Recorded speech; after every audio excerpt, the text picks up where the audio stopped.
ಅಂತ ದೊಡ್ಡ ಮಟ್ಟದ ಲಾಭ ಸಿಕ್ತು ಅನ್ನುವಂಥದ್ದೇನಿಲ್ಲ. ಒಂದು ಸಾಧಾರಣ ಮಟ್ಟದ ಅನಾನುಕೂಲ, ಅನುಕೂಲ ಎರಡನ್ನೂ ಕಂಡಂತಹ 2025ನೇ ವರ್ಷ 2026ರಲ್ಲಿ ಅತ್ಯಂತ ಸಮಾಧಾನವನ್ನು ಪಡುವಂಥ ವರ್ಷವಾಗಿ ಕನ್ಯಾ ರಾಶಿಯವರಿಗಿರುತ್ತೆ.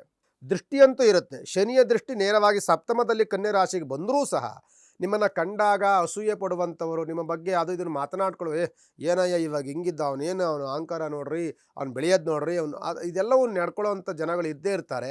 ಅದ್ರ ಬಗ್ಗೆ ತಲೆ ಕೆಡಿಸ್ಕೊಳ್ಬಾರ್ದು. ಆದರೆ ಈ ಕನ್ಯಾ ರಾಶಿಯವರಿಗೆ ಗುರುವಿನ ಯೋಗ ಫಲ ತುಂಬ ಚೆನ್ನಾಗಿದೆ. ಹೊಸ ಹೊಸ ಕೆಲಸಗಳನ್ನು ಆರಂಭ ಮಾಡಲಿಕ್ಕೆ 2026 ಉತ್ತಮವಾದಂಥ ವೇದಿಕೆ ಅಂತ ಅಂದ್ಕೊಳ್ಳಿ. ಜೊತೆಯಲ್ಲಿ ಮನೆ ಕಟ್ಟುವಂತಹ ಯೋಗ, ಮನೆಗಳಲ್ಲಿ ಶುಭ ಕಾರ್ಯಗಳಾಗುವಂತಹ ಯೋಗ, ಹೊಸ ಹೊಸ ಕೆಲಸಗಳನ್ನು ಆರಂಭವನ್ನು ಮಾಡುವಂತಹ ಯೋಗ, ರೈತಾಪಿ ವರ್ಗದವರಿಗೆ ಉತ್ತಮವಾದ ಬೆಳೆ ಬೆಳೆಯುವಂತಹ ಯೋಗ, ಹೊಸ ಹೊಸ ಭೂಮಿಗಳನ್ನು ಖರೀದಿ ಮಾಡುವಂತಹ ಯೋಗ, ಪಕ್ಕದ ಬೆಳೆಯಲ್ಲಿ ನಿಮಗೆ ಕಷ್ಟದಲ್ಲಿದ್ದರೂ ಸಹ, ಅವನು ಸಂಕಷ್ಟದಲ್ಲಿದ್ದರೂ, ಅವನಿಗೆ ರೋಗ ರುಜಿನಗಳಿಂದ ಕೂಡಿದ್ದರೂ ಸಹ ನಿಮ್ಮ ಬೆಳೆಗಳು ತುಂಬ ಹೆಚ್ಚಿನದಾಗಿರುತ್ತೆ. ಯಾಕೆಂದರೆ ನಿಮ್ಮ ಆಲೋಚನೆಗಳು ಹಂಗೆ ಇರುತ್ತೆ.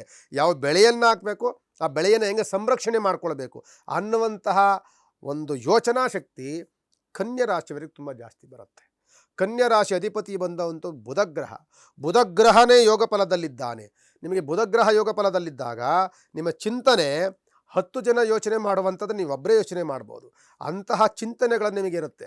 ಮತ್ತು ವ್ಯವಹಾರಗಳು ಹಂಗೆ ಕೈಗೂಡುತ್ತೆ.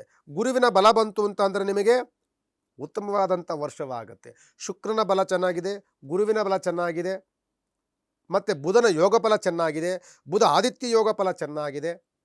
ಹಿರೀಕರಿಂದ ಆಶೀರ್ವಾದ, ಕುಟುಂಬದಲ್ಲಿ ಸೌಖ್ಯದ ವಾತಾವರಣ, ಅಂದುಕೊಂಡಂಥ ಕೆಲಸಗಳನ್ನು ಸಾಧನೆ ಮಾಡುವಂಥ ವರ್ಷ, ಉತ್ತಮವಾದಂಥ ಬೆಳೆ ಬೆಳೆಯುವಂತಹ ಯೋಗ, ಫಸಲು ತೆಗೆದುಕೊಳ್ಳುವಂತಹ ಯೋಗ, ವ್ಯವಹಾರದಲ್ಲಿ ಅಭಿವೃದ್ಧಿ ಕಾಣುವಂತಹ ಯೋಗ, ಉತ್ತಮವಾದಂಥ ಬಿಸ್ನೆಸ್, ಯಾರು ಹೋಟೆಲ್ ಬಿಸ್ನೆಸ್ ಮಾಡ್ತಿದ್ರೆ, ಬಟ್ಟೆ ಬಿಸ್ನೆಸ್ ಮಾಡ್ತಿದ್ರೆ, ಲಿಕ್ಕರ್ ಬಿಸ್ನೆಸ್ ಮಾಡ್ತಿದ್ರೆ, ಇಂಥವ್ರಿಗಂತೂ ಕನ್ಯಾ ರಾಶಿಯವರಿಗೆ ಉತ್ತಮವಾದಂಥ ವರ್ಷವಾಗುತ್ತೆ ಕನ್ಯಾ ರಾಶಿಯವರಿಗೆ.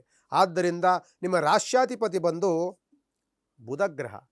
ಯೋಗದಲ್ಲಿರುವಂಥವರು ಬುಧಗ್ರಹನೇ, ದೋಷದಲ್ಲಿರುವಂಥವರು ಶನಿಗ್ರಹ, ದೃಷ್ಟಿ ಬಿಡುವಂಥವರು. ನಿಮ್ಮ ಬೆಳವಣಿಗೆಯನ್ನು ನೋಡಿ ಅಸೂಯೆ ಪಡುವಂಥ ವ್ಯಕ್ತಿಗಳು ಜಾಸ್ತಿ ಆಗ್ತಾರೆ.